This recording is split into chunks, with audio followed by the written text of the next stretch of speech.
Today, we will dive into our introductory lesson on William Wordsworth's extract from the Prelude. We'll begin by summarising this extract, which delves into a formative childhood experience that profoundly shapes Wordsworth's understanding of nature and his place within it. Next, we will explore the socio-historical context of the Romantic era, highlighting the central concept of the sublime and how it is vividly captured in this poem. We will also discuss Wordsworth's motivations for writing the Prelude, drawing connections to the autobiographical genre inspired by Jean-Jacques Rousseau. Finally, we will focus on the poem's use of blank verse, iambic pentameter, and continuous narrative form. Let's get started! The themes for this poem are nature and the environment and memory and loss. The poem reflects the theme of nature and the environment by depicting nature's profound impact on the speaker's emotions and development, highlighting its power to shape human experience and understanding. It also reflects the theme of memory and loss by recounting the speaker's past experiences in nature, highlighting the deep, lasting impressions they leave and the sense of loss that comes with their fading presence over time. Now let's have a look at some of the trickier lines from this poem that we may not understand at first glance. The line, "It was an act of stealth and troubled pleasure," tells us that the narrator felt sneaky as he untied the boat, which left him feeling a mixture of pleasure and worry. We then get a description of the boat as an elfin pinnace. Now what does this mean? Here, the narrator is describing the pinnace, which is a small boat, as being related to elves, which is denoted by the word elfin.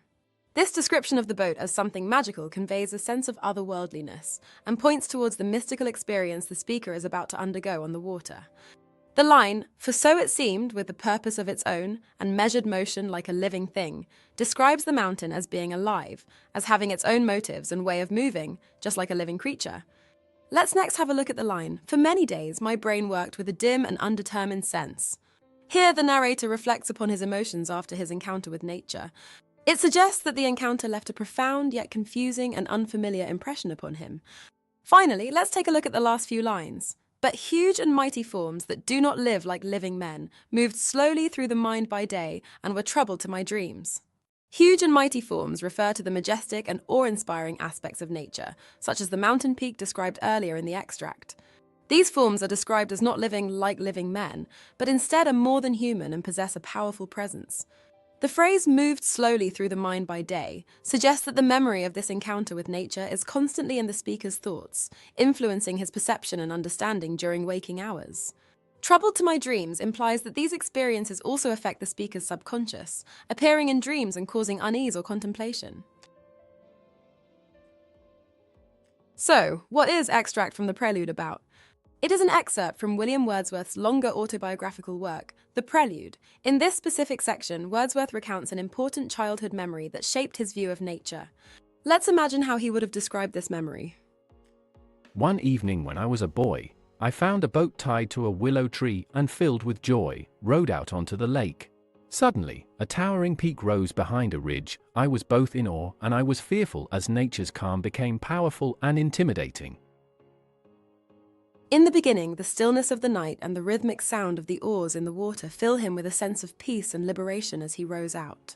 As he continues to row, he feels a profound connection to the serene beauty surrounding him.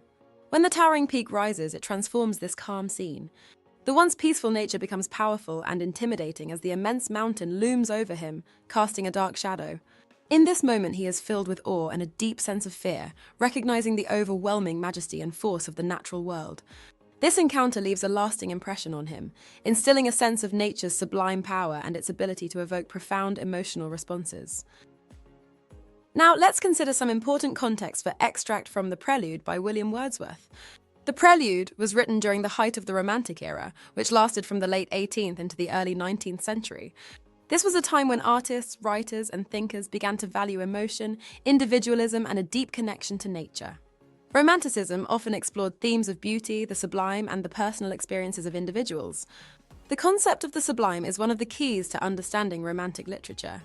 It describes a feeling of overwhelming awe, beauty, and even terror when people encounter something vast and beyond their understanding, often found in nature, just like the huge peak Wordsworth describes in the poem. This mixture of fear and admiration highlights the incredible power and grandeur of the natural world, provoking a profound emotional response. Wordsworth was inspired to write the Prelude, in part by the autobiography trend started by Jean-Jacques Rousseau's Confessions, published in 1782.